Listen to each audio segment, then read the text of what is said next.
A Super Bowl champion. The Green Bay Packers have won the Super Bowl. The Packers' all-time leading scorer. A game winner for Mason Crosby. It's time for the Mason Crosby Show with Mitch Nellis on the Wisconsin Sports Radio Network. Powered by the Potawatomi Sportsbook and on the free Odyssey app.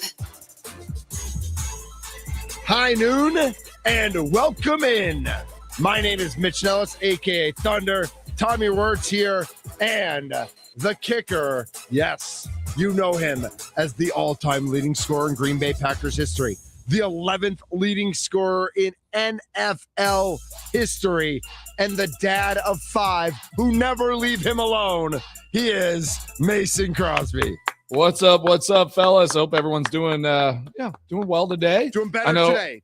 Maybe some rain later, but doing better today. All right. Yeah, we had a huge thunderstorm come through last night. Got up this morning and, branches, leaves, everything all over the ground. An umbrella was like flown across the yard. So little pickup this morning, but sure. Honestly, after not as intense as what's going on in Wisconsin, but after one of those types of storms, as long as stuff isn't damaged and okay, right. There's something cleansing about it, right? Like 1,000. This morning was amazing. I walked outside and I was just like, wow, this feels like just everything got kind of, just cleansed last night. Mace, felt the exact same way yesterday. And granted, where I live, it wasn't as bad damage as some other places. So we're thinking about the people who are dealing with wet basements and down trees and damaged roofs and stuff like that. But the other thing I noticed is how green everything is. Like, I just feel like after a big rainstorm, the colors pop more. And it's like, if you have the opportunity to take that deep breath, it is nice. This is the Mason Crosby Show. The Milwaukee Brewers have won 2 in a row, both by 2-1 scores, both by not really hitting the ball out of the infield. We will get to that. Ahman Green, all-time Green Bay Packer. Let's go. One of the best, if not the best running backs in Green Bay Packers history, will join us in the next segment. We're going to talk Packers with him. We're going to talk what he's up to these days. And he, I believe, is also going to try to play softball as well as Tommy and I do. I'm not sure. I'm not sure if he can, but he's going to try. No way. Yeah, no one's going to be as good as you two.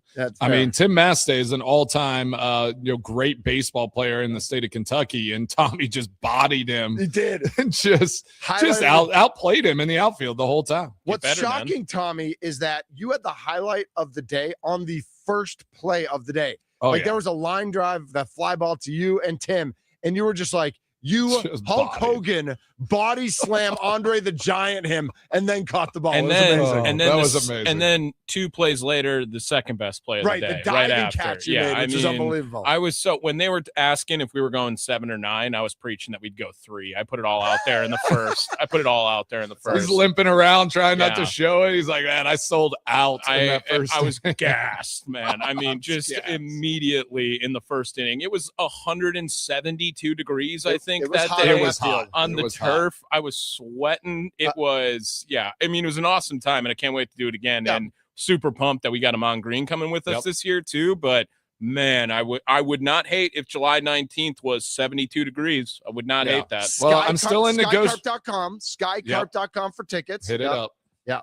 I'm still in negotiations with Lammy on like the field goal, right? I'm like, loosen the purse strings a little bit, Lammy. Like, let's give somebody an actual $1,000, right. Like Brian, give him Lammy, a chance here. Yeah, Brian Lammy could set $1,000 on fire. Like, we can't just give it away to like a more realistic. I want to see Crosby make the kick that they said that kid had to make last Honestly, year. on that day, I'm like, I don't know. I'm not like warmed up. Like, this is a kick.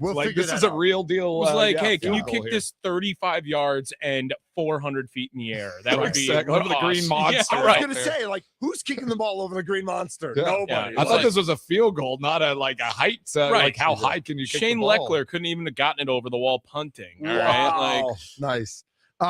So it is Friday. So welcome in on this Friday. We're also 1 week away from the Green Bay Packers making their initial selection, unless something crazy happens next Thursday night. Next Thursday in Pittsburgh. Mace, remember 1 year ago?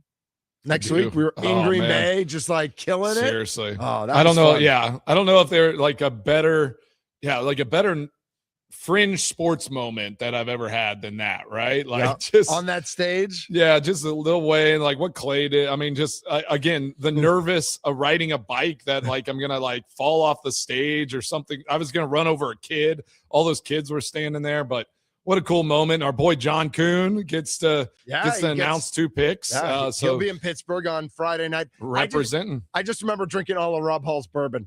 That's all I remember from that weekend is we got our buddy Rob Hall up in Green Bay just drinking all his bourbon. That's great. Heck yeah. I'm nervous for John having to read that much. Oh, dang! Shots fired. Damn, man. Shots fired. He's already on vacation. He'll be fine. He's on vacation. But let's before we're getting to Ahman Green in a few minutes here, and we're excited for him to join the show. But let's talk a little bit about the Brewers win yesterday and second win in a row, 2-1. Second game in a row, losing 1-0 in late innings, and second game in a row, getting 2 runs across with really not hitting the ball out of the infield. Yes, 2 days ago was more kind of like there was an error and a chopper. Yesterday was buntathon. And Tommy, I know you got a lot of thoughts on this one. Oh, yeah. Well, if you weren't celebrating Bunt Fest. Last time up shows bunt, gets it down. It's a good one. Heineman spins and throws him out. Hamilton shows bunt, gets it down. Tough play here. Throw to first. Not in time. Nothing's left the infield yet. 1-1. There's the bunt. It's on the ground. Mitchell's going to score. The throw is in time. It is a perfectly executed safety squeeze by Joey Ortiz, and the Brewers have a 2-1 lead. I didn't catch that until after the game, but Brian Anderson, Georgetown's own, perfect executed squeeze by Joey Ortiz. Very underrated call for Brian. Very Anderson. underrated. Jay Uso approved. It's not going to make the headlines. It's not going to be on a highlight tape, but that's just a little Brian Anderson in there for you. Do you think this team will hit a home run before, like, my until Yelich and everyone comes back? Like, I mean, well, here's the problem. Do you want to redo on our bet because all your guys are hurt? I didn't want Luis Rengifo to be included in this. That's for sure. And then second of all, I mean, there's a very strong case that if this was a NLDS game, if this was the first round of the playoffs, the Brewers yesterday did not have 6 starters in that lineup. I mean, that is a very strong case with Andrew Vaughn, Jackson Churio, Christian Yelich, Sal Frelick, Garrett Mitchell, and Jake Bauers all being out yesterday. I understand it was the lefty matchup purpose, but quite frankly, if you want Luis Rengifo playing first base was ridiculous. Batting fifth and playing first base. I can't believe that. He did get an RBI. Yeah, sack fly. He did. That Bryce Terang saved him. He's also 0 for his last 20 right now as well. So 125 is not a good number there. I just can't believe that they had no business winning that game yesterday, and they found a way to do it. And that's what you got to do. Our boy Chad Patrick. I mean, a great day for Chad Patrick. And Chad Patrick 2 days ago. Sorry, Brandon Sproat. I was going to say solid day. I was strikeout king. They both went 6 2/3. That's why it messed me up here. But Brandon Sproat, huge day for him. Yes. And then yesterday was Trevor McGill getting his flowers back, right? Am I mixing these two games up? No, McGill had a good. So that was the whole no hits, after the conversation. I'm not giving him all his flowers back yet. Right, but I I'll told give him all you. flower. I at least said this on the post game show that single rows. The booing on Trevor McGill was booing Brewers baseball. Yes, and Trevor McGill and Pat Murphy. You knew that once Trevor McGill figured it out, the next time he had a clean inning, he was going to get his flowers. He was greeted by a standing ovation once he left. Like that was full support for Trevor McGill once something went his way. And Mason, back to the conversation about fans. That's the passion that Brewers fans have. They understand when McGill messes up and can't field a bunt and walks everybody and can't get a swing and a miss, and Uribe can't get a swing and a miss, the fans are going to be unhappy about that. The fans are going to be unhappy about blowing a 4-2 lead and losing 9-7. But then when he comes in a 1-run game and strikes out 2 and is barking at Vlad Jr. and they're going at it back and forth, the fans are going to have his back, right? That's right. I mean, that's what it's all about. I get it. Like, the fans booing that moment and like a few games ago is their way of basically, you can't be in those meetings. You can't be there after the game and have those conversations like Pat has with McGill and all that. So it's like, this is our way to show what, how we feel about that moment. And again, applaud everybody for coming back. And McGill has a good inning, gets out of that inning, and they say, hey, all right, man, we got your back. Now get this thing. Let's see it again, right? I think that's like the biggest thing in sports is like, all right, we applaud you now, but it's, we want to see it again. We want to see this consistently happen. And that's like, honestly, that's the hardest thing to do in sports is to go out and be consistent on a daily basis. So if McGill just can show, all right, we got over the hump, the start of the season, a little, some rough patches. He's going to settle in. He's going to be just fine. The guy's a pro. I mean, again, like Pat Murphy said, he had 30 saves last year. Like the guy can get it done. So let's he's back on track, and we're going to get this thing. The fact that they won these games 2-1 to against a Blue Jays team that they're a little off right now. They're banged obviously. up also. Their pitching was great this weekend. A team that made it to the World Series last year. I mean, this is a solid squad. To find just ugly ways to win, that's what I love about this Brewers team. Is just they are not going to throw in the towel. They're not going to, woe is me, we don't have some of our star players. They are going to do the little like kind of dirty things to try to go and find a win. Laying down bunts, outrunning a bunt from Hamilton. That's his job, right? The guy is a speedster. He should bunt every time. You just need to right, and that's like, just outrun everything. So I was at the game Wednesday night with some buddies, and what Tommy just said and what you just said, Mason, like watching the bottom of that order, whether it's Hamilton, whether it's Frelick, who's struggling a little bit right now, though he is hitting the ball hard. Like if you look at all the advanced metrics, Frelick is hitting the ball well. He's just hitting it at people. But Hamilton and Ortiz and maybe and Lockridge, like if they just bunted every time, I think they'd be hitting. I don't think Rengifo would be hitting 125 if he bunted every time. If he just threw it down, throw it down. Like again. We talk about the Brewers making you play 27 outs. I don't, bunts often are giving away outs, but they also do put the pressure on the other team to make a play.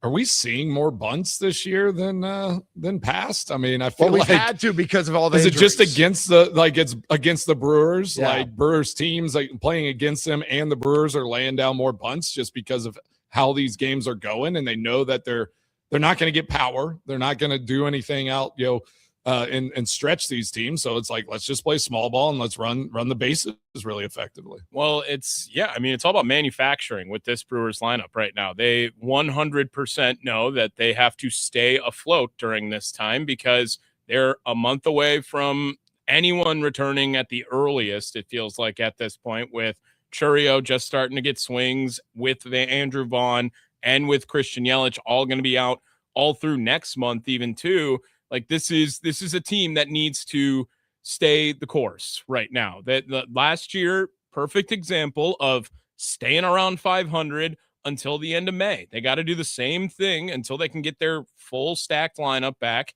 I have a lot of faith in this Brewers team to continue to do that. And the pitching has been phenomenal to start the year on the starting side of things, where a lot of people were concerned because it's a young, inexperienced staff that we are trying to see what they have at this point. Brandon Sproat, that was the best, most promising stuff we have seen out of Brandon Sproat so far. And the last time when he pitched 4 innings, he pitched really well. So maybe he's figured this out. Tommy, do you know who's starting tonight for the Milwaukee Brewers?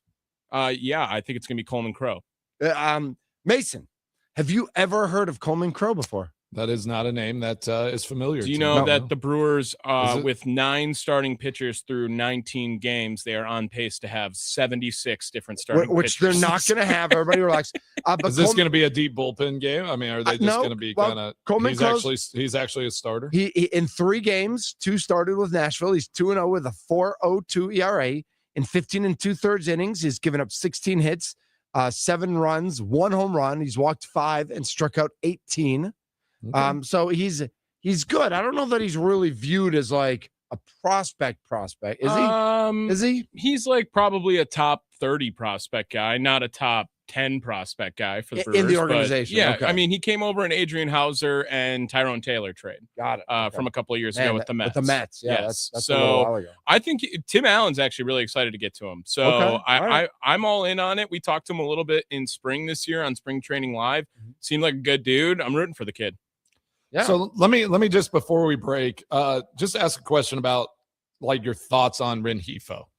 And do you think there is something to be said? He's playing out of position, confidence, all those things. Like right when I think about it, okay, if he's not a traditional first baseman, he feels uncomfortable in the field. Like there's just something, and then he's going to bat, and he just hasn't settled into anything comfortable here in this organization. No, I think putting him at first base should be a vote of confidence for Luis Rengifo yesterday. You think that should make him more confident? Because it is we are going to still put you in this lineup when you are struggling and still put you in a premier batting spot in the 5-hole and still give you an opportunity to get out of this. They're expecting him to bat well, right? Like they're expecting him to get hits. Well, sure, but I mean, it's not been great to start, and I understand the only way. But I'm just looking at like historically. I mean, the only way to get out of a slump is you have to hit your way out of it. Absolutely. Do I want that to be put in the 5 spot in the order? I don't know. I mean, is a Luis Rengifo's bat more important to have in there for a lefty than David Hamilton's bat? Because they could have just put him at third base and then put Jake at first base. That's true. You know what I mean? Like there's a way. That probably makes more sense. There's a way where you can get his bat in there. And I'm just saying, like, I got people coming in saying, sorry, he's not Jake Bauers. Like I'm not saying Jake is perfect against lefties. No, but he's better. There is also not a lot of teams in Major League Baseball right now who are platooning their team leader in homers. I mean, you have no pop in this lineup if you take him out, or significantly less pop at least. So, just saying, I was just interested in kind of the if they win, who cares? Potential thought process. If they win, I'm all good. Tommy, former Brewer legend Jansen Junk on the mound for the Miami Marlins. He pitched, I think, 1 game in 23 and 5 total games in 24. Jansen Junk was with the Brewers. Yeah, you didn't know that? I don't think I remember that. Yeah.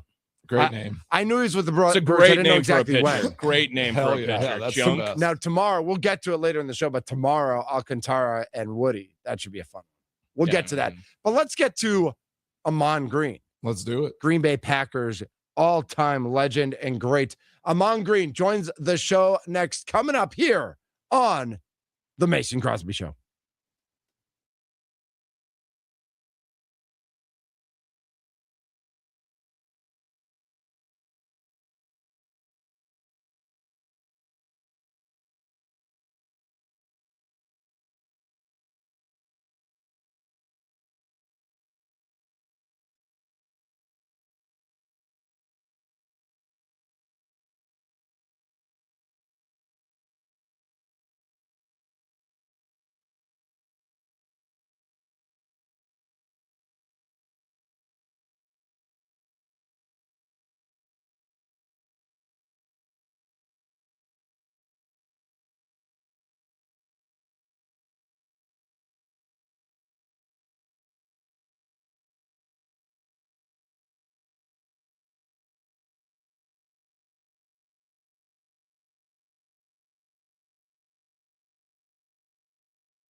This is the Mason Crosby Show. I'm Mitch Nellis. He's Tommy Wirtz, and Mason Crosby is here. What up, Mace?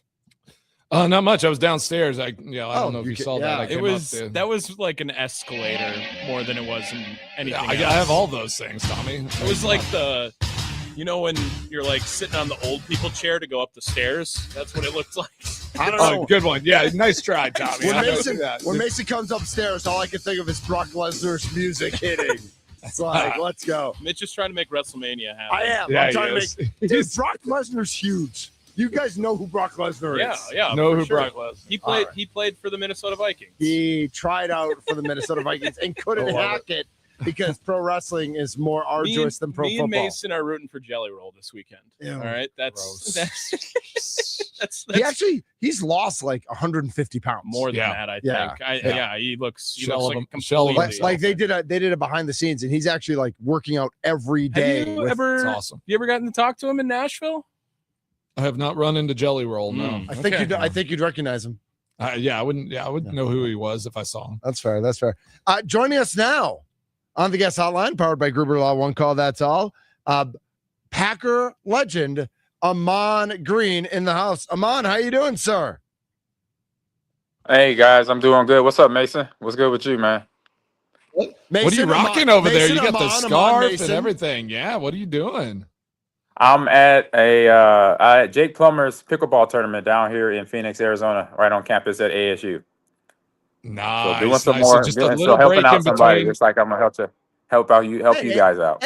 Hey, Ahman, next time you invite me and Mason, because we're a doubles team, we'll wreck everybody. This is a doubles tournament too, so I'm getting a random put to me. So there you go. Oh, okay. I'll be your. Hey, you'll take care of business though. Hey. Oh, yeah. Okay, so my guy Ahman Green joining the show. Only Cornhusker that I actually like. Even though you're a Nebraska Cornhusker, we forgive you for that, or I do at least. Everyone else loves you because of what you did there in Green Bay. I got the chance to play with you for a short time. I was kind of running down all your numbers, all your things. Draft is next week. I kind of want to talk about that process, like kind of early on here. Just like, what do you remember from that process and being drafted by the Seattle Seahawks and then, being traded over to Green Bay? And I was looking at that trade. Packers definitely won that trade. The guy that they traded and, the picks and stuff. I mean, getting Ahman Green and the things you did in Green Bay. So just talk about that process a little bit. The process was eye-opening. It was a learning experience, as it was for all of us. We were actually finally got to walk behind the curtain to see what the NFL was about, to be on a team, behind the scenes stuff, negotiating contracts. I remember my first rookie contract was a 3-year deal. I was a 3rd round pick. And I think my sign-on bonus was like right under $300K, before taxes hit it. And so, being a young guy coming in from Omaha, Nebraska, going out to Seattle, Washington was a big shift because that's a bigger city. And I'm in Midwest, kind of like you, and being in Colorado, Mason. So it was, for me, it wasn't bad of a transition because I grew up in Los Angeles, California. So it wasn't a big mix up. I just was super excited because now it's like, all right, I'm out of the snow and the blizzards of the Midwest for the next 3 years. And but then, like you said, the trade happened, and I'm like, oh my God, I'm going back to the Midwest. And not only am I going back to the Midwest, I'm going back to Wisconsin, where I heard it's like the North Pole there. It's cold. Right. But knowing, being in Nebraska for those times, as a Cornhusker, playing in cold weather, so that was nothing but a quick adjustment, and it was my job. It's like, man, look, we got to deal with this. We got to come here and play ball. And so those 2 years in Seattle, my first year in Green Bay, like I said, a learning experience as such to find out, okay, this is what I got to do to be a professional, in both instances, because Seattle team was a little bit more individualized. Like, players were all focused on themselves. They had coaches coming in, and we had Dennis Erickson my rookie year, then Mike Holmgren my second year. So I went through the business of finding out coaches can get fired real fast, and then you got to adjust as a player. And then they bring Mike Holmgren in, who is a Super Bowl winning coach. So he has that under his belt. And I'm just a young kid again, trying to make my feet, get my feet in the ground and trying to see what I could do They had Ricky Waters come in as a free agent my rookie year when they drafted me. So it was an interesting situation that basically create. Oh shoot, they're answering me right now. So sorry. Oh no. But I thought I had 10 minutes, so that's why I was like, "Where you at?" But real quick, but it was like I said, a great learning experience, and then eventually I got in Green Bay. I knew I was in a good spot. Oh man, but hey, if you got to go, you go and you support that charity because you're going to be at my the Border Brew July 19th. We're so thankful. We'll get you back on here in the coming months, and we'll keep promoting this thing. And I want to talk about all your highlights. So go out there, dominate a pickleball, and really appreciate you just popping on for a couple minutes. Hey, will do, Mason. Thank you for everything, and I'll talk to you guys later. All right, I appreciate you, bud. All right, thanks, Ahman. We will definitely catch up with you again. Ahman Green, all-time Packers running back. And Mason, I just realized, I don't know if I realized that, like, you guys only kind of crossed over for half a season when he came back. He went to Houston. I remember he went to Houston. I remember he came back. I didn't know exactly how that timing matched up with you, but you guys got kind of that. I don't know if he was even there for the whole season or if he was just kind of there because he only played 8 games that season. But that was I can't remember if he came in midway or if he kind of got dinged up. But yeah, honestly, though, it's funny because I felt like I got to know him on really well. Just you see how he is and like some of those guys and like the professionalism at an early age. Like he knew I'm going out, I'm doing a job, I'm getting paid well to do this. Like, how do I accomplish this at a high level? Man, I was looking at his stats. I was going to dive all into that. And we'll do it another time. Yeah, we'll get there with him. You know, the thing I also about him, Mason, is he stuck around. Like, you know, he's still in there. Right. He stayed in Green Bay. And I'm guessing, you know, and we've seen it, you know, how many guys, I mean, listen, we love Jordy Nelson. And Jordy Nelson went back home to Manhattan, Kansas. And that's great. Like, he's living a great life. Randall Cobb is in Tennessee. You were in Green Bay for a long, long time. You guys are in Tennessee now. It's not that often that you finish your pro career and then you stay, especially in Green Bay. Yeah. Like, with all due respect to Green Bay, like, you know, when you get used to, I think, playing pro football, you know, you get used to even living in Green Bay, you get kind of used to bigger cities and a faster pace of life, knowing that you respect the pace of life in Green Bay. I mean, I think we all like kind of yearn I for miss that. Green Bay. Right. I miss a lot of aspects of Green Bay all the time. Just, Exactly. like the flow of everything, no traffic, like literally. Yes. Like they built literally expanded the highway for game days. I feel like because you get on that highway at 5 o'clock in the evening, afternoon, and there's nobody out there. It's nice and easy, Which is great. You never had to like plan for traffic. Definitely miss that. The people are so great. Yeah, it's a special place, and Ahman's done a lot. So we'll get him back on, and we'll dive deep into his stats and like what he's doing up there. I didn't realize. I saw he was a Green Bay Blizzard co-owner from 2012 to 2014. So he jumped into ownership. I was going to ask him about sports ownership. Just a couple guys owning teams. He's also big in esports. I saw that he was a coordinator for what school was that? Lakeland. Lakeland University. Yeah, are they a sponsor of the leadoff show, Tommy? Experience it your way, Lakeland.edu. Love it. Now, on top of that, like he won Madden national championships being a coach. Like playing? No, as a coach. Like coaching college Madden. Wow. Yeah, I have no idea how I missed the wave on this. Like, I probably could have been paying for everything on my own. Could you still? No. You can't hang anymore? No, absolutely not. But I mean, going into high school, into college, like, yeah, I was playing Madden all day. That's like what I did. So quick story about Ahman Green too. And whenever he showed back up, so he went, he was Green Bay all-time leading rusher, goes to Houston. He comes back and he has the it wasn't the Optimus, it was the Decepticon, like he has a Megatron truck. Okay. With the logo. I mean, the biggest thing I've ever seen. But that sounds really cool. All right. I don't know if it's one of one probably.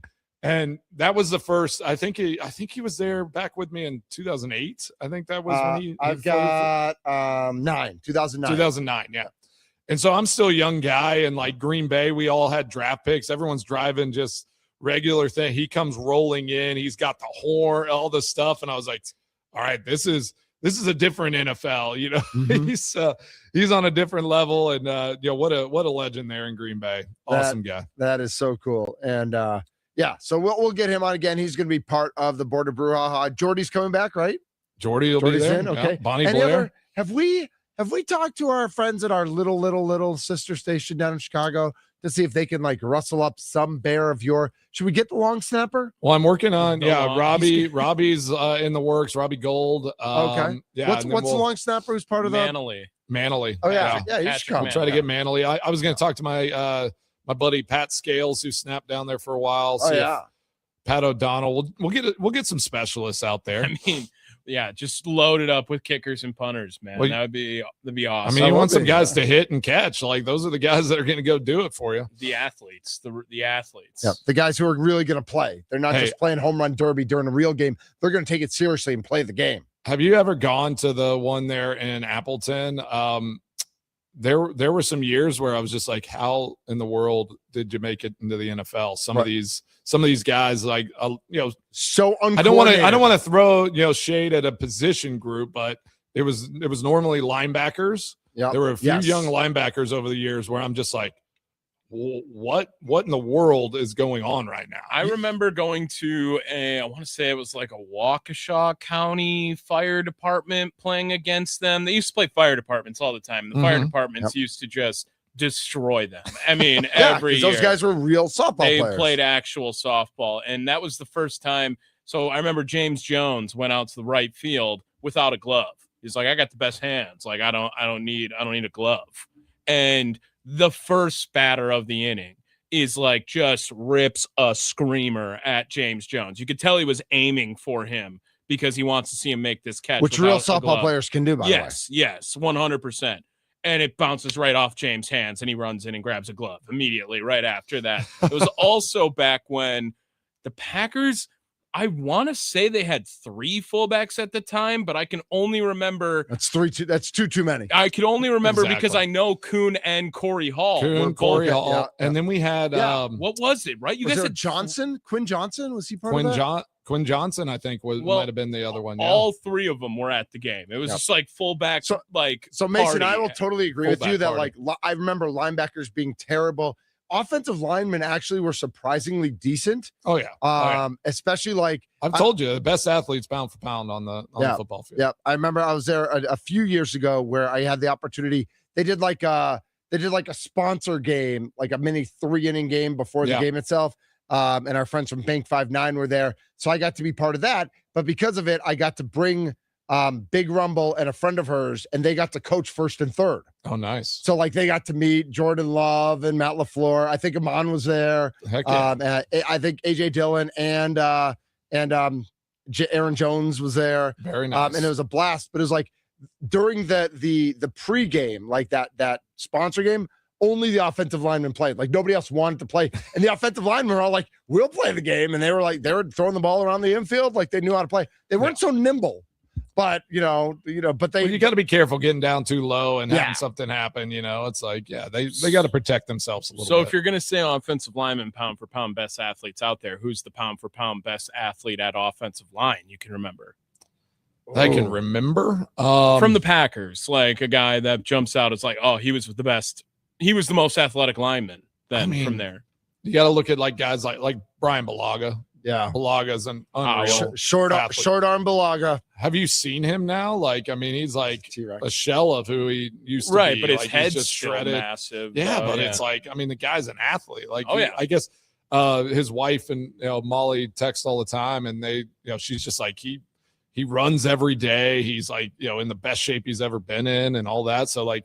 He was a great athlete. Obviously, injuries plagued him all the time. Mace, how important do you think it is for like offensive linemen and defensive linemen to do that post-career? And I'm not going to pick on anybody, but there was a guy I was like decently close with when he was a player, and he always said the first thing he was going to do when he retired was lose 75 pounds, and he never did. Yeah. And like I still text with this guy from time to time, but I'm kind of like. I'm a little worried about him. Like he's bigger than he should be as he's like my age. Yeah. And you can usually tell the guys on the team that are going to be the ones that are going to be able to lose that weight whenever they're done, just because And it's, I will just say it's normally a right or left tackle that maybe had been a tight end or some other, like they have to try to put weight on. Brian Bulaga was that type of guy. Joe Thomas was that type of guy. Joe Thomas, that type of guy. And how good does he look now? Yeah, exactly. Like, crazy. Yep. There's certain guys that, just they literally had to try to be offensive linemen and put that weight on. And then there's just guys that are big, and those are a little bit tougher whenever it's like, all right, now I have to be really intentional to just at least get to a weight that's not going to be troublesome for me down the road. Yeah, I think that's a great point. So, which we all should do, right? We absolutely, we all should do it. So we've got, we'll get him on Green, like you said, back on. He's going to be part of the Border Brouhaha, and we can't wait for that. Go to skycarp.com to check out tickets now. Skycarp.com. It's a blast. The inaugural was last year. The second annual is this year. And it's super fun. And I thought the first annual was last year. Annually, the first. Can you now say the first annual because there is a second annual? But I'm always going to say inaugural. I'm always going to say like if it would have been a one and done, annual is not the right terminology. But now that it's hindsight, it is the second one. Can you say first annual?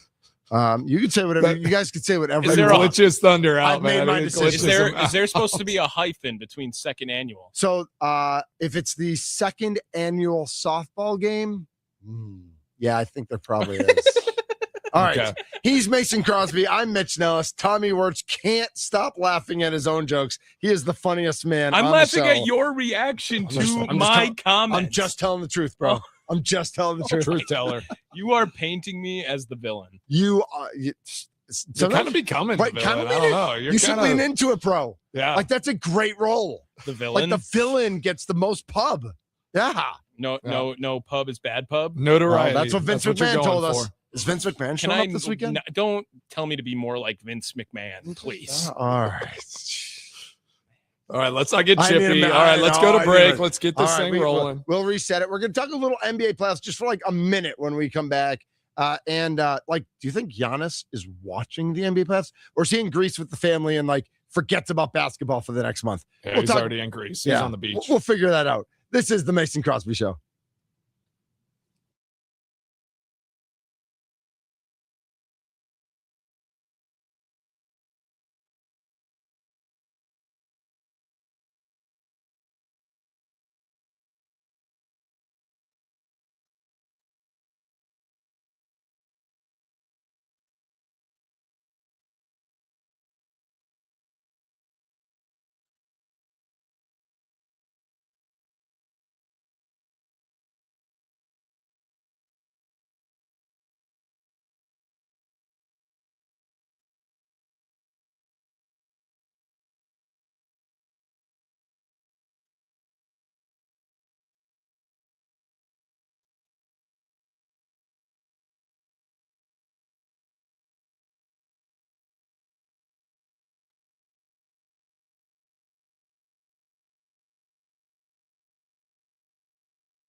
This is my brutality!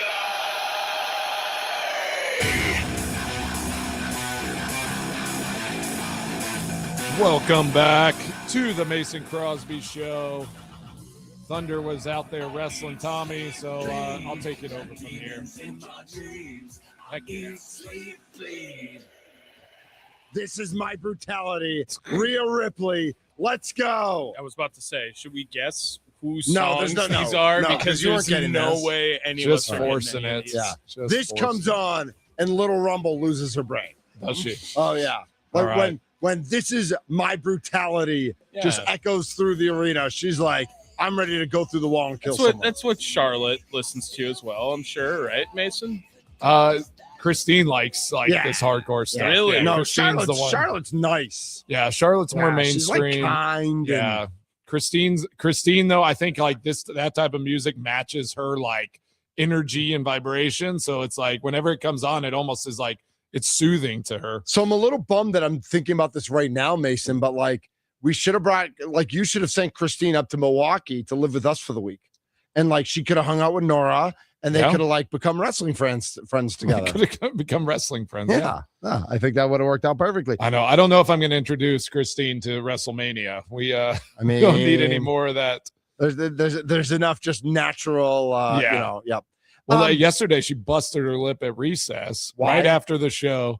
Like I'm like, all right, I'm settling in. I'm going to do a couple things. And then it's like, I get a call from the school. Actually when Tommy and I were doing a promo and she was like, it was so funny. It was sad, but it was funny when I picked her up. She's like, Dad, just an old football injury, got busted in the mouth. She was playing football with the boys. Yeah, and I guess that's what you do. Went to tag somebody at like down and like he stopped and she just, her mouth went right into his forehead. Love this. Busted lip. Yeah. Kind of like when you're playing NBA basketball and like you trip a guy on purpose by grabbing his foot and he breaks his tailbone and you don't get suspended for it. And then all of a sudden they fine you. Mason, what about this? They fined LaMelo Ball $35,000. Like with all due respect, and I'm not saying like respect money, don't respect money, whatever it might be, but like a guy who makes $38 million a year. Yeah. You're fining him $35,000. That's like, you fine me 38 cents and I'm going to go to the car and I'm going to take my 38 cents out of the change bucket and give it to you. Right. Like LaMelo Ball's got $35,000 in the glove compartment. Like from intentionally like hurting, like injuring someone significantly. Right. Like which absolutely affected that basketball game. Exactly. So it's like what type of message are we sending by fining him? What kind of like, where do they decide that number?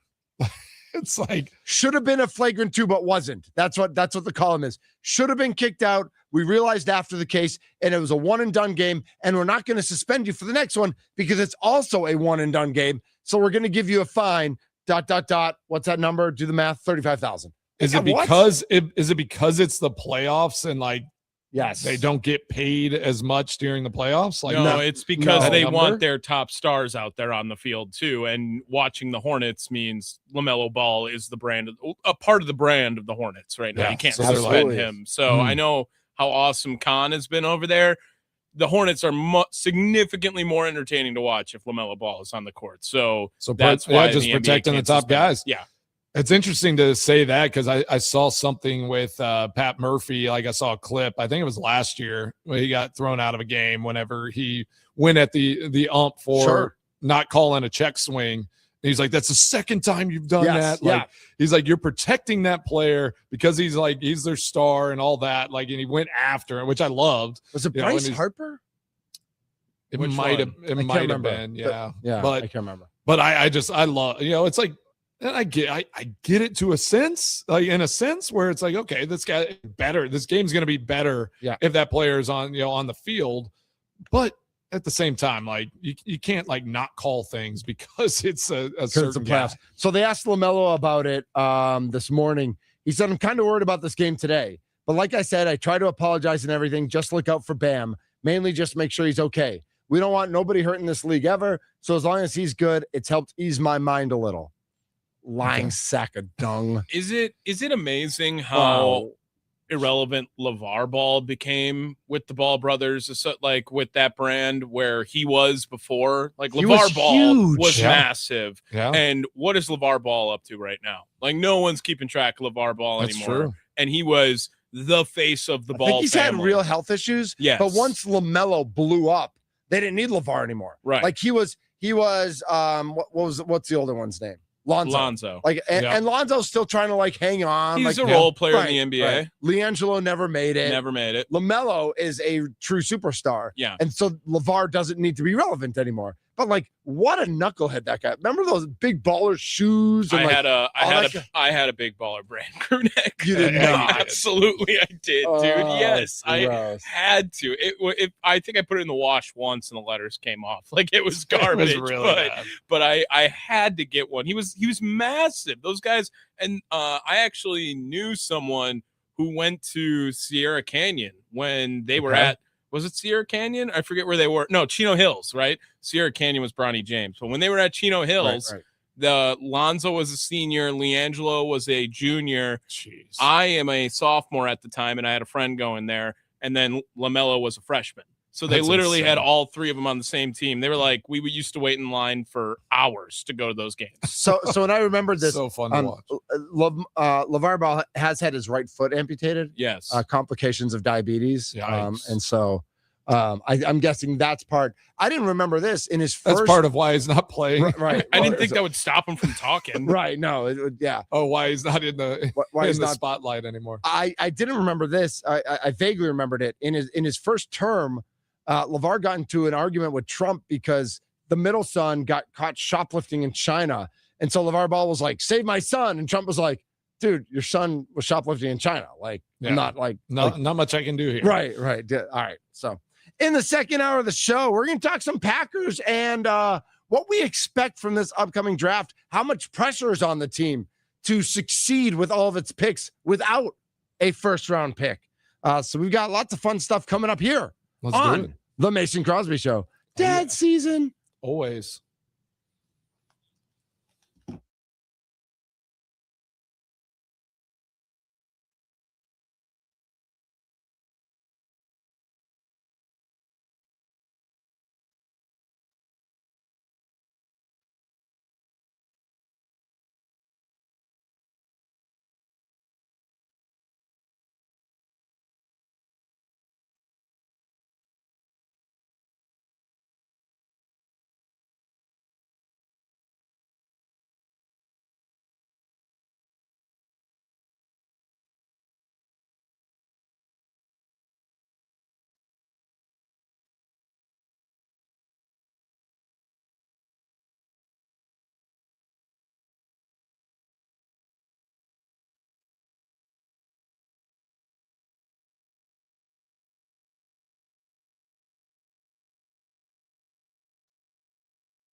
Weather on the Fan is brought to you by Integrity Exteriors. 74 and partly cloudy right now in Hales Corners.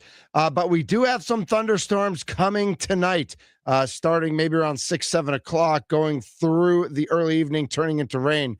So be ready. The wetness is not done yet.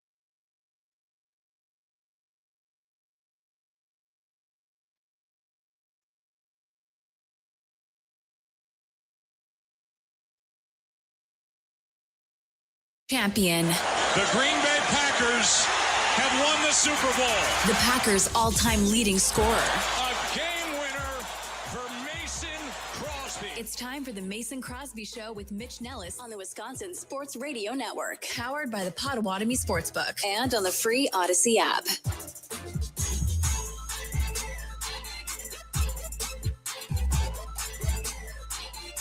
Tommy, you're going too hard. It's a banger, but there was a lot going on back there. It's called energy, man. Is today Friday? Are you Today's like Friday, are you juiced dude. up for Friday, bro? 6 o'clock Brewers game. Do you love East Coast games? 6 o'clock is better than 6:40, Right. in my mind. Is it better than 7:10?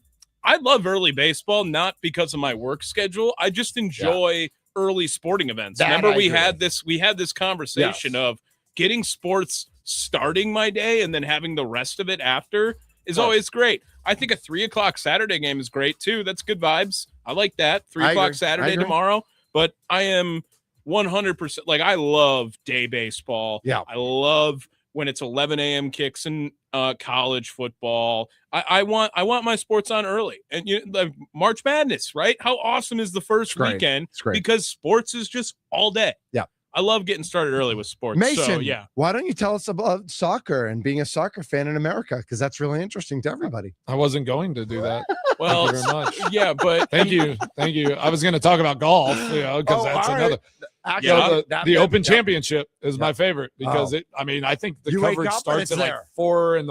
or something like that. So you wake up and they're in the middle of a round, and I feel like I'm a better dad on those championship weekends Okay. because I the like coverage that. is I like done that. at like noon, right. and then it's like, all right, I have no consideration to watch Right. golf in the afternoon, and then Yeah. I'm just a better dad all day. The only time I don't like it is when the Packers play a night game the same day that there's a London kick. Like, because then I'm just watching football all day and I all feel day gross. long. That's like, a tough one. like yeah. 8 a.m. starting it off with a terrible. with I do like like a- those London games though. You're making fun of the soccer, but that's like why that's why I I don't love love- the Premier League, because you wake up and it's like it's on at 8 o'clock in the morning and you're ready to roll. So I remember, and this is much more as like when I was a kid and even a teenager, I feel like tennis was a much bigger deal than it is now. Sure. But the Wimbledon, I thought, one of those weekends were always great. Waking up 8 a.m. and watching a great like Agassi and Sampras or whoever Yeah. it was, watching some of those great all-time tennis matches. Do you I feel thought like were you fun don't as well. have as many like characters or like personalities? Like, do you I think do. tennis has kind of lost some of that? Yeah, that flair and that juice. Isn't- Like isn't- Agassi obviously was Right. Right, top he was notch awesome. there. But like Yeah. Becker and Lendl and like Yeah. all those guys in the 80s and early 90s. I feel like tennis when it was literally just Federer, Nadal, and Joker winning everything was still awesome though. But was it awesome, or was it like, what was it fun when Andy Murray finally broke through, or was it fun when somebody else, like, what was it too Those guys were repetitive just with pure those guys? dominance. Yeah. Yeah.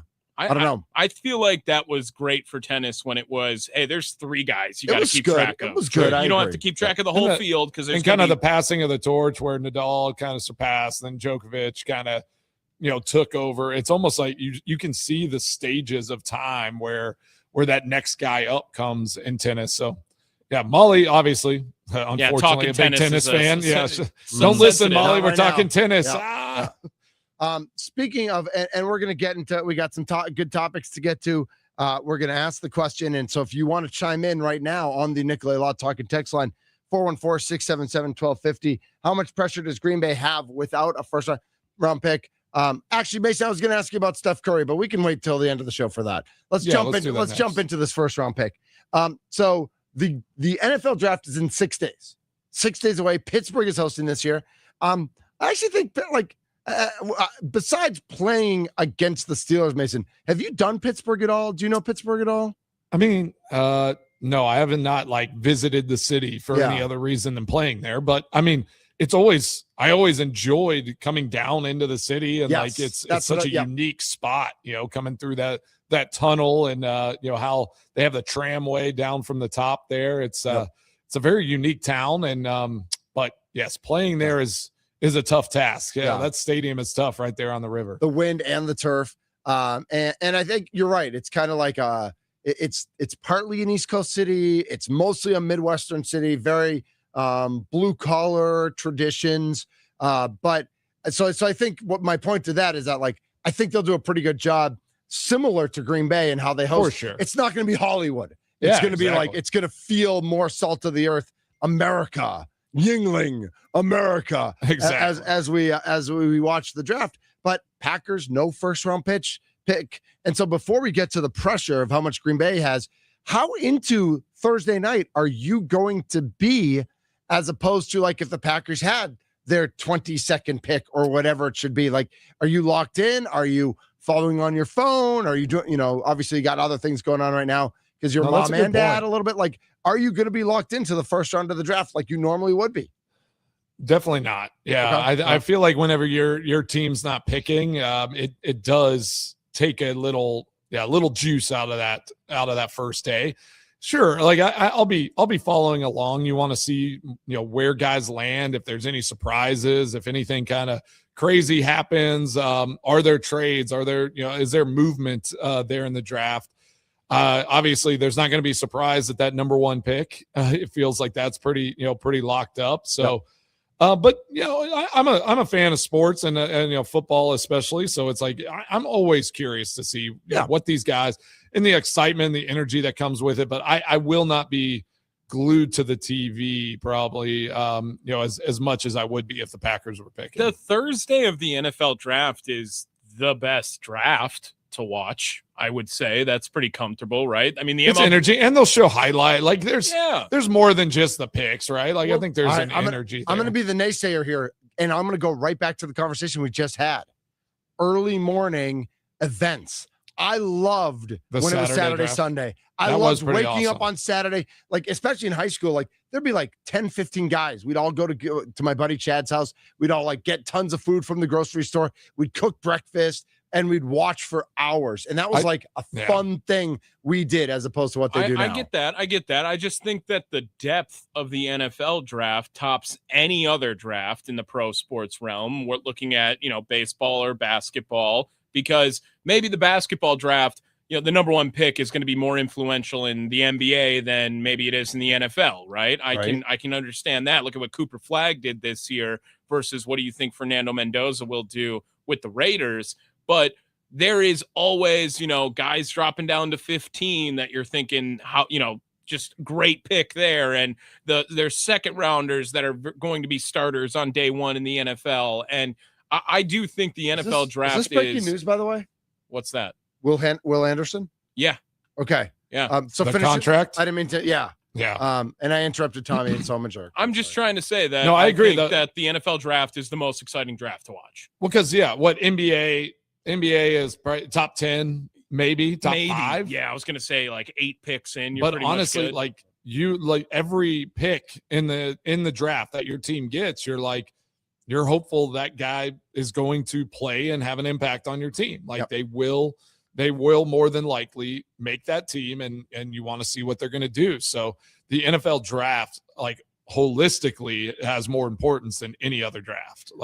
All those players are going to be a part of that team for the most part. Micah Parsons is no longer the highest paid non-quarterback in the NFL, as reported just less than an hour ago out of Houston. The Texans and all-pro defensive end Will Anderson Jr. have agreed to a historic 3-year, $150 million extension, 134 of which is guaranteed. That's the wild part. That's less. Wasn't that less than Micah? Didn't Micah get? Did he get more guaranteed? 144. But he signed a 4-year. Yeah, but it's it's a 4 longer, year. Yeah, So it's a longer deal. But per year, this one's Imagine 50 a year, 134 50 a year for a non-quarterback. That's wild. Imagine you are not Myles Garrett and you demand more money than Micah Parsons. Like, that's crazy. That that's is from wild. One guy should get more money. Will than Micah Anderson's Parsons. great, and the Texans' defense was dominant the second half of the season. Sure. But like to put that much money toward one player who's not your quarterback, and knowing how good the rest of your defense was, and in a year or two, Mason, half their defense is going to be gone because of this. More than likely, but that's the way of the NFL now. It's basically that star rusher and the quarterback are going to. He's the quarterback of the defense. Like they're just going to get that top dollar, and whoever the best one is on your team, if they have success, they are going to be the next in line to either reset the market or at least kind of fall in line there. Where all of a sudden now you're going to see more of these defensive ends, outside linebackers getting close to that $50 million a year range. Tommy, you're so smart. What do you mean? Micah was 136. Oh, okay. And Will's 134. I was about to say, I thought he got a little more guaranteed. So his was but it is over 4 years. It's a 4-year instead of a 3-year. But still, total dollars, you were right, man. I just remembered. Your brain is you're like a sponge. I try. You're the I best. try sometimes. But again, Will Anderson, to your point, very good player. And top 10 defensive player. But again, probably like you said, but not their number defense one, was so good. Right. Their defense was elite. So like across the board. So he obviously was an exceptional player on that defense, but can you say like that if that gets gutted because of his contract here in the next year or two, is he going to be that same player? Like that's the question. But hey, 3 years for them, they're like, hey, we'll pay you 3 years. We'll give you $150 million. And then this team's probably going to look different after those 3 years. Would you rather pay Will Anderson more money than Micah Parsons and have a first-round pick, or just have Micah Parsons? I'm taking Micah Parsons still. Like I mean that I feel like he is that much better still than Will Anderson. Did I say Will Smith last time? I feel like I might have. You almost said it. But I still would rather have Micah Parsons sacrifice the first-round pick than paying more money to have Will Anderson on the team. That's an interesting I'm first round picks, honestly. Okay, let's get back into this draft because let's talk about that aspect. First round picks, I think for a GM are the most pressure and hardest pick to have. Right? Yes. So it's like not having a first round pick, I feel like for this Packers team, for Goody, all that, like that pressure and that expectation probably goes way down because think about Matthew Golden. Like everyone's talking about, like, is he going to show up? What kind of player is it? He's the first round draft pick. He's the wide receiver that they haven't taken in all these years. There is so much pressure on that first round pick. Now that second round pick, it's going to be like, all right, you're a second rounder. We expect you to maybe develop and you got, have a year or two to get your stuff figured out. Right. Those first round picks are where all the pressure are. That's where all the pressure is. The later picks, I feel like you just have a little more room to miss on one of those than you do on the first round picks. So now with Goody having to draft in the second round for the first time this year, is there any more pressure to get up to the first round if you are a member of the Packers? Like, is that something that you think that GMs feel when they don't have a first round pick? There's always going to be prospects that you want and you don't want to wait for. Is there any more pressure to get higher up in the draft? What do you think they could give or do to get into the first round? It would start with the second rounder this year, right? And then I would assume that they have a lot of future draft capital on top of it, right? 10 picks next year is that? I just you're not going to get this year, but you're not going to get inside like that top 15, I wouldn't think, top 20 even maybe. So if there's somebody in that 20 to 32 range, maybe you have some capital and maybe a player on your team that somebody might have some interest in. But as of right now, they traded Reed. They Wicks. Yeah. Yep. Not breaking news. They did not trade Reed yet. The power of yet.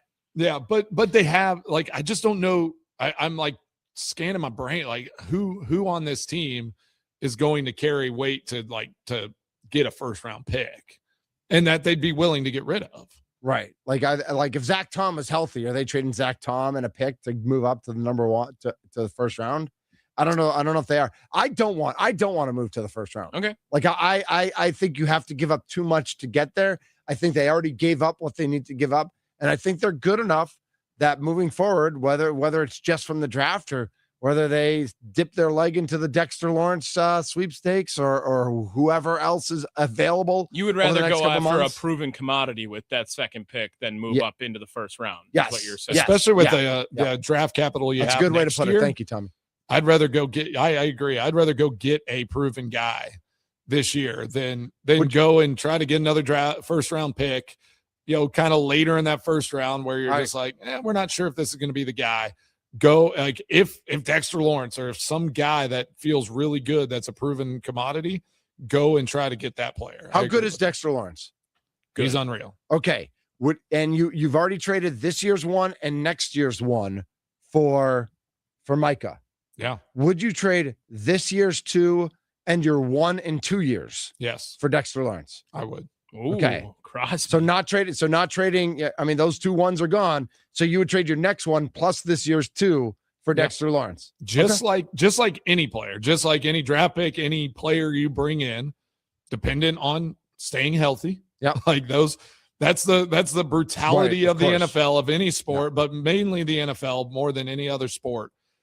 If those guys can stay healthy, if Dexter Lawrence is on that defense, this is in my mind, a top 2 or 3 defense in the top 3 defense in the NFL. Yep. And they will wreak havoc on teams. And this team, how it's built today, would have a shot at winning a Super Bowl, or should have a shot at winning a Super Bowl in the next 2 years if they had that piece. 414-677-1250, the Nicolay Law Talk and Text line, 414-677-1250. Would you make that trade for Dexter Lawrence? Would you trade this year and try to get into the first round? Are you happy with where the Packers are picking, and you either trust Goody or you trust the process to work itself out? Ram is on the north side of Milwaukee. Ram, you're up on the Mason Crosby Show. And thanks for taking my call. What's going on, guys? What's up, Brian? I would do. I'm with what Mason said. You got to get a proven talented player now. New players coming in the NFL, just like in the NBA, they can't really help you because you definitely got to have some guys around them showing, because the game is different. But if you're trying to win today, like right now, I think you got to get a proven veteran player that got reps, on both sides. If you're trying to win today, but we know the Packers about draft and develop, but just like in the NBA.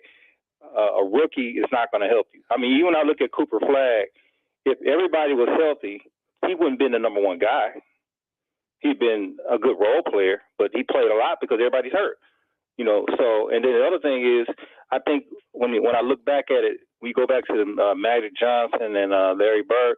They went to teams that had solid veterans that had like one NBA title within a 4-year period. So when they walked into a situation, they had great players around them. So they couldn't do nothing but go up or flop, So we got to look at the full picture sometimes when we're looking at these things.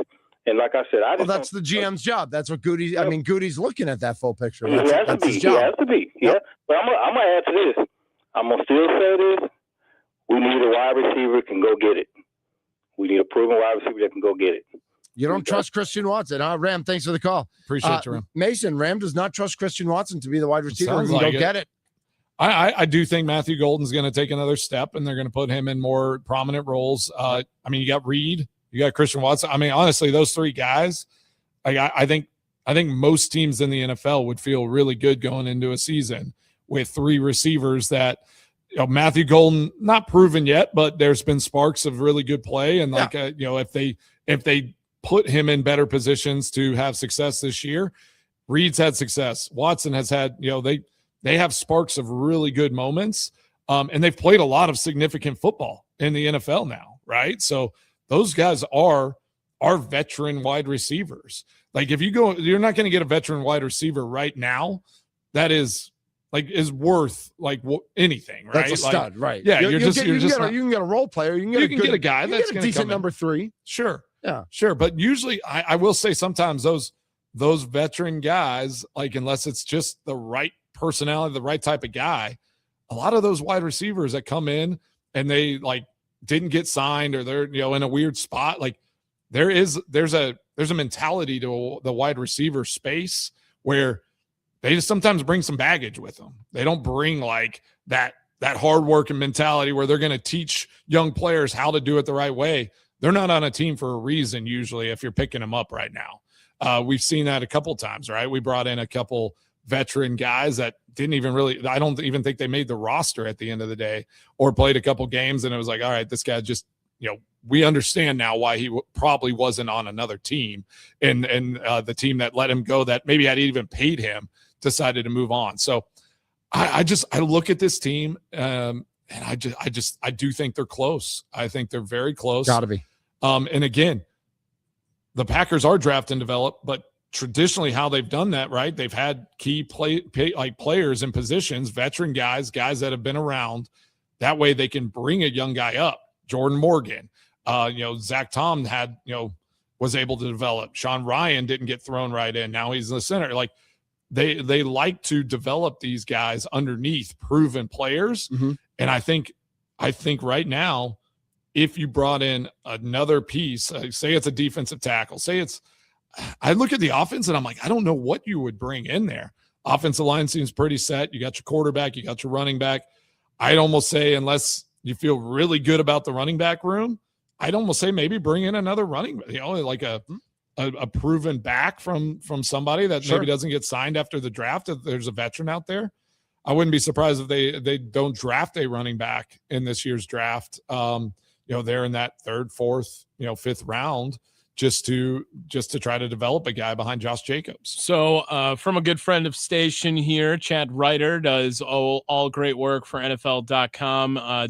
He has a full 7-round mock draft up right now. I'd be surprised if Spark doesn't have him on at some point this week. He went corner, D-line, wide receiver in the 4th round for the Green Bay Packers as the first 3 picks right now. If it laid out that way, would that be just based on positional groups? Is that something that you think that would be a successful move for Green Bay?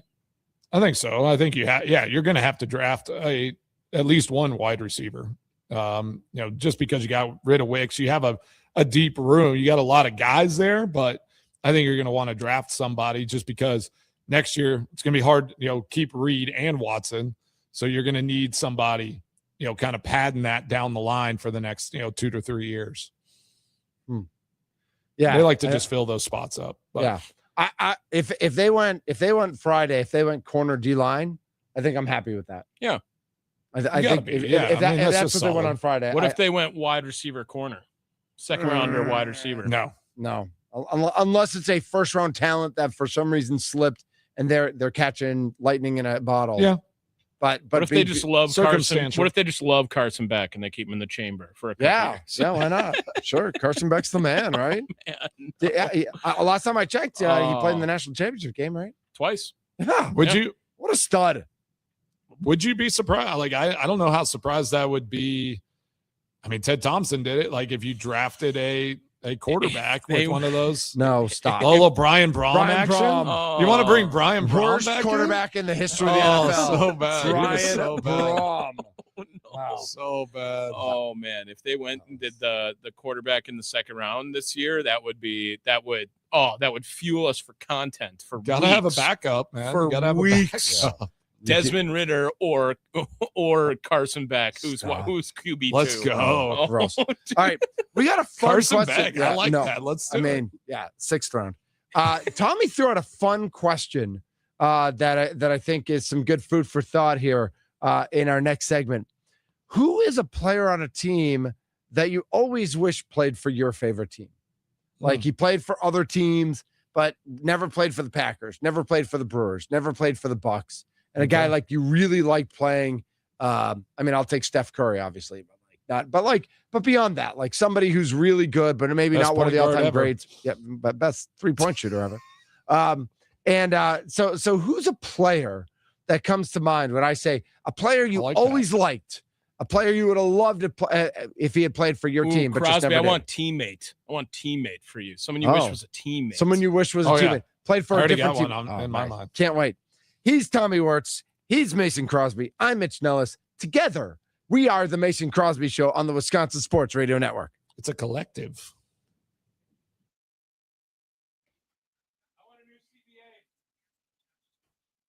Wait, what?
American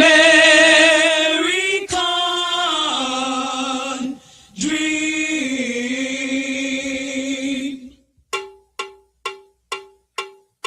He's just a common man, working hard with his hands. Yeah. This is the American Dream. Dusty Rhodes, father, of course, of Cody Rhodes, who's main eventing against Randy Orton and Pat McAfee, the clown of clowns. Yes. At this year's WrestleMania. Dusty Rhodes, of course, of blessed memory, and passed away a couple of years ago, but still an all-timer, worked with WWE and basically until the day he died. Was still working. I always love a legacy story like that, where it's like you got like the family tree. Well, and Cody's theme music starts by saying, "In wrestling, there is more than one royal family." And it's a direct shot kind of at Roman Reigns and the Samoan family tree and The Rock and all those guys who are related. But WrestleMania is this weekend, and that's great. And if you're into that sort of thing, that's great. I asked Mason who he liked growing up, and he said, of course, Hulk Hogan, but that he also lives that Dustin Rhodes, also known as Gold Dust, who lives in his neighborhood. And Dustin is. Well, he lives in my hometown in Georgetown. Oh, he lives in your Texas. hometown in Georgetown. Yeah. Okay, gotcha. So it's you, Brian Anderson, and Goldust. Yeah, exactly. Yes, essentially. Just one more for the Mount Rushmore. Do you also paint your entire dome gold with like a black star over one eye? I did whenever after like we did it together on the golf course. That was like, so that's where I met him. Get away with doing that on Saturdays for the Buffs. You could actually, You know what I gold mean? and black. That should be my look. Yep. That was one of the things I wanted to get into it with Ahman Green is like you kind of said, like, one of the only Cornhuskers I like. I kind of wanted to get a little more into that rivalry of like Nebraska and Colorado. Oh, they were. Were they dominating then? I was gonna ask him who he hates the most because it's got to be Nebraska or Oklahoma, or it's got to be Colorado or Oklahoma. Yeah. Or does Nebraska also hate Iowa? Like. And like as like their non-conference foe back then, but now obviously a conference foe. Now obviously they hate each other because they played against each other in the Sweet 16. Yeah, right. So like they're like there's venom there now, actually. Yeah, Nebraska. Gosh, they were so good for a long time when they were running the triple option and Tommy Frazier, man. Oh yeah, so ridiculous. Who is a player on a team that you didn't like, a team or that you didn't team that you didn't like, but the player you always wish he played for your favorite team? An example: if you are a Red Sox fan, but you always thought like A-Rod or Jeter just would have been like better than Nomar because Nomar got bad quickly, and then they traded him to the Cubs. Like, how would Jeter have done as a Red Sox? Would you have actually like? I mean, if he was a Red Sox, oh, okay. Like if he was a career Red Sox, like I'm saying though, like played for, like if he had come from the Yankees, that like would have after or the history with the Yankees, and he tries, would you have been able to accept that? I mean, Johnny Damon went the other way. He won a World Series, and then but he was kind of a mercenary. I'm thinking of Aramis, and was very good looking. Aramis Ramirez, Cubs to Brewers. Like I think a very well loved Brewer when he was there, but obviously probably more well known for being with a Cub or the Pirates even during that time. He was the inspiration for this. Yeah. I just wanted Devin Hester to be a Packer so bad, man. Oh, really? Devin Hester was your guy? Like I could not stand the Bears, still cannot stand the Bears to this day. No, but he was amazing. But Devin Hester, it was just like tip your hat to that guy every time because it was fear, right? I mean, it was like Barry Bonds is in the box against you, but instead of a pitch coming, it was a punt coming, and Devin Hester was catching it on the other side. You held your breath every time. Every time. And it seemed like he always got up for the Packers. And the play that really stands out the most is the play that never happened. Yeah, where he fair caught it and like moved over. Johnny Knox on the other side of the field catches it because everyone's like, you got to know where Devin is. You got to know where Devin is. And he's going to fair catch it. And Johnny Knox catches it on the other side. And was Tim the punter that time? Tim got blown up. Yeah, I mean, it 2v1. It was 2v1. Tim Mastay, but God bless him. We got a lucky holding call against Jarrett Bush. Phantom holding, on the phantom edge. holding as well. But it was pretty weak, but we're very happy it happened. Holy cow! So what was it like kicking to him, Mason? Like what were you thinking on kickoffs? I mean, he was obviously dangerous kickoffs and punt returns, right? Well, think about this time that I like. Okay, Percy Harvin, Cordarrelle Patterson. Adrian Peterson returned kickoffs for a little bit. Percy Harvin, another great answer. Percy Harvin, ridiculous. Yeah, great. Devin Hester. He was crazy. Wasn't he crazy though in real life? So everyone was always like kick touchbacks, but literally against those guys, you had to kick it out of the end zone. And for a long time, for a few years, we're kicking from the 30-yard line. They're bringing it back 8 yards deep. Yeah. So and then it's like it gets cold. There were seasons against those guys where I never kicked a normal kickoff. Like it was squib kicking it on the ground. Like these, like I would line up and I'd aim, like I'd show like I was going hard left from like the left hash. And then right at the last second, I'd open up and hit it, try to hit this little bloop shot to the right just to get them moving around. Cause love that. And they had weird formations. There were no, like they'd kind of patch guys in, like trying to keep you from kicking all these different kicks. And I mean, it was stressful every time we played those guys. And Devin Hester definitely at the top of that list. He used to do this thing. He'd catch it in the end zone and stand there for a second and then take off. Yeah. And he'd kind of like let everything get a little closer and then he'd go. Well, it was like working in his brain. He was drawing the path of where he was going to go. Yeah. Right. He was crazy. I know he was more of a wide receiver, but was Deshaun Jackson at all like that? Like when did you know you were kicking to Deshaun Jackson? I didn't.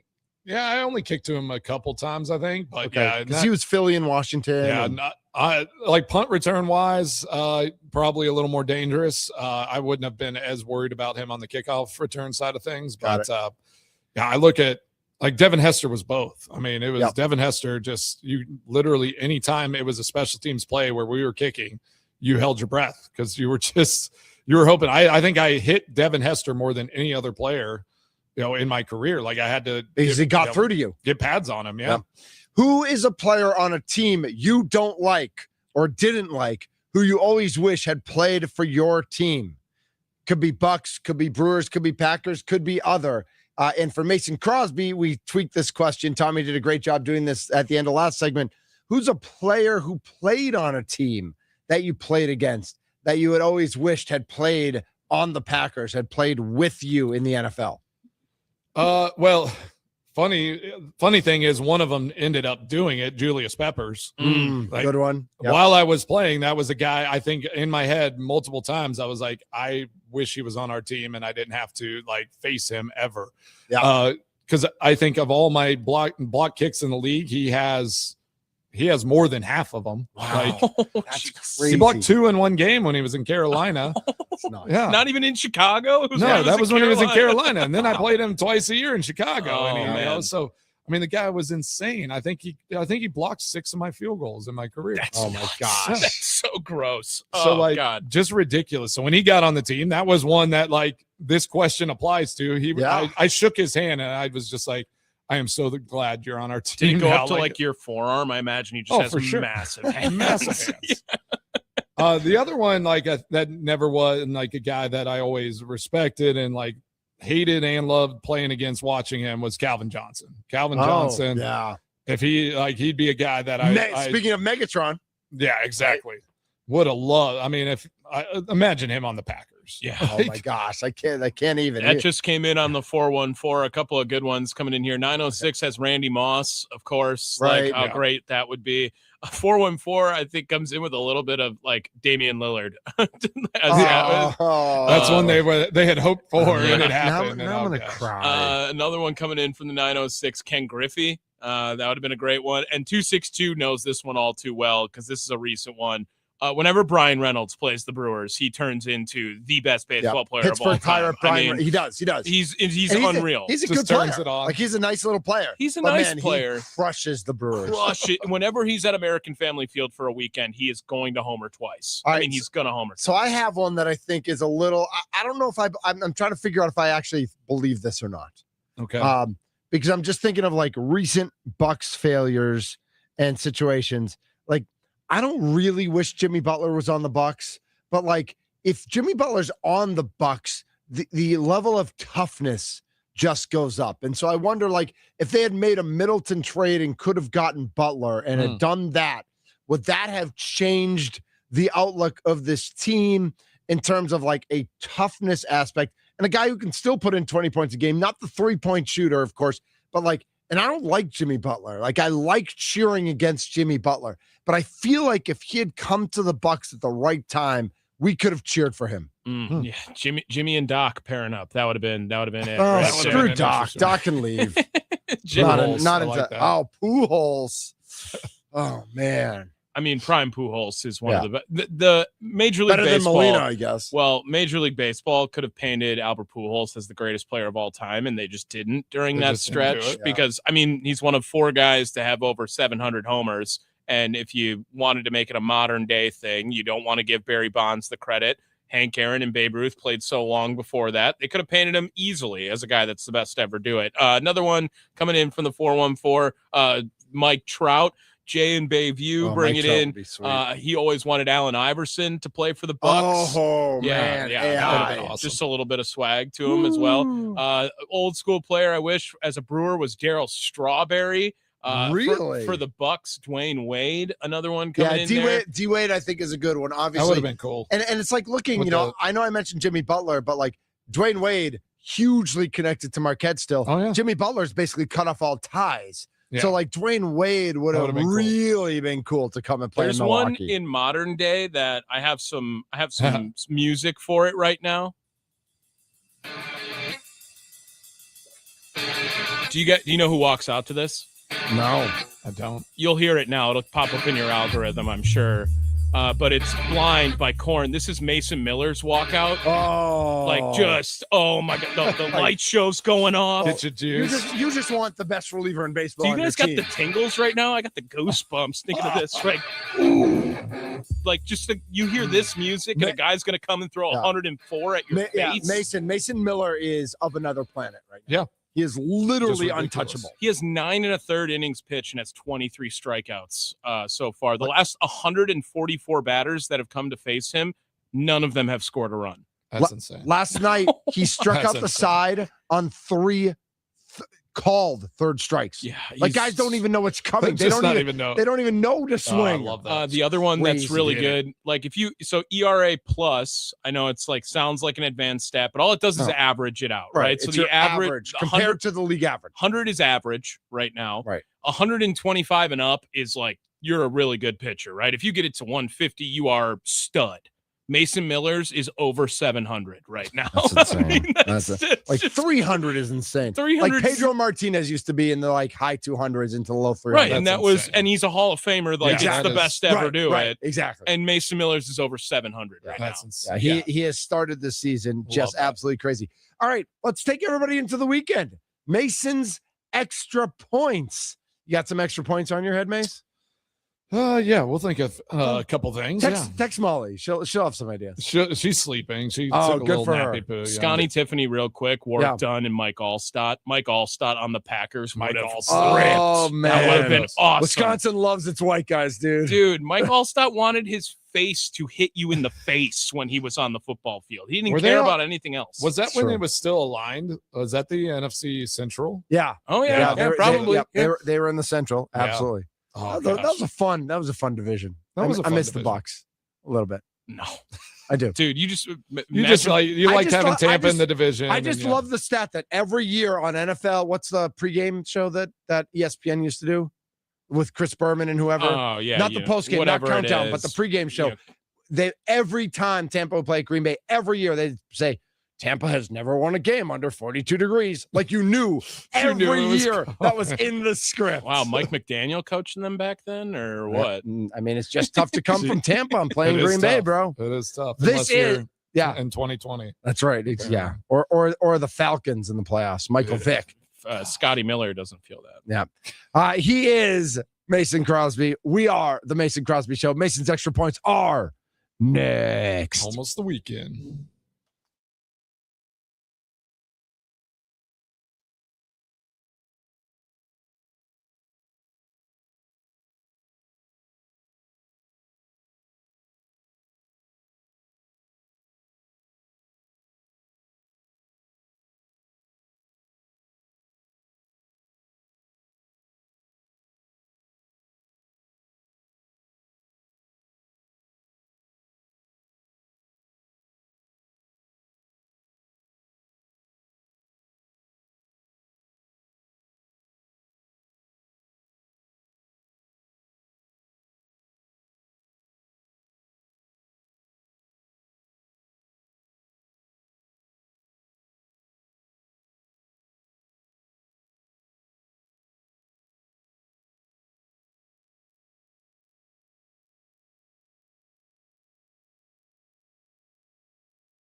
What's on Mason Crosby's mind today? Now I'm thinking. It's time for Extra Points, powered by the Potawatomi Sportsbook on the Mason Crosby Show with Mitch Nellis. Tell me what's on your mind. On the Wisconsin Sports Radio Network. All right. Thanks for listening to the Mason Crosby Show all week. What a great week it was. And we're just heading into the weekend. And I was thinking, as we had Ahman Green on and we were talking esports a little bit, in the break, I was thinking about video games. And I didn't know, like, are either one of y'all are y'all gamers at all? Like, yeah. You're into it? Yeah, I still play video games. Okay. I used to play Oregon so Trail. much whenever I was Oregon Trail. I do. Like Still play once Oregon a week. I load it onto the computer, and I'm a banker Oregon from Trail. Boston, Oregon and I crush it. Mason, did you ever play or get into lacrosse, like the sport of lacrosse? Like, I haven't done it competitively, but yeah, I've slung the ball around. But you're a huge FIFA fan, right? I'm a huge FIFA fan. Yeah. So there's a lacrosse video game coming There's out. a lacrosse video game? Like it's coming out. It's basically in soccer, but lacrosse. It gives me FIFA vibes, but with lacrosse, Ooh. and I'm gonna get it. I'm excited. I'm gonna raise like my that. hand right now as not a gamer. That game's gonna be awesome. That think will be so? awesome. I think it's gonna hit because I think lacrosse is right at that point where it's growing. I know how big FIFA is. I mean, I don't live under a rock. I never got into it because I'm not a gamer, but I respect how big FIFA was. And I think a lacrosse video game done right could just smash. They're also MLB The Show is the that's the game. I always love the baseball games. I got into those a couple years. It's kind of getting to a bad point right now. Like San Diego studios are not being very, listening to the fan base, and the game, like the servers are all terrible, and it's in a really bad spot. And so the Japanese video game is coming to America this year, and the graphics are insane. It's got, you can do all these different game modes and everything. And that's another one that people are pretty excited about, where there's a Japanese baseball video game, which last time that happened, MLB Power Pros came by, and it was awesome when it happened. I'm so old that like NHL 93 and NHL 94, 95, those were my jams. The NHL, the original hockey games were awesome. You could, you'd always go around the goal, do the wrap around. That was the only way to score. I felt like. Were you guys like Tech Mobile too? Yeah, and then you check it. I love just rocking people. We would have all-nighters in high school playing Tecmo Bowl tournaments, and then in college '94, because I was a freshman then, we would have all-nighters playing a whole season. N64 GoldenEye. Yeah. That's the NBA Jam. NBA Jam. Corner 3. 2-on-2. Yeah. I love it. Love those. Well, great week, everybody. Everybody have a great weekend. We got weather coming. There is a tornado watch right now. Not a warning, but a watch. So stay safe. Exactly. Mace, have a great weekend. Tommy will be listening to you all weekend long on the leadoff shows and on the post-game shows with Tim Allen. Hey, everybody have a great weekend. Have a good one. I was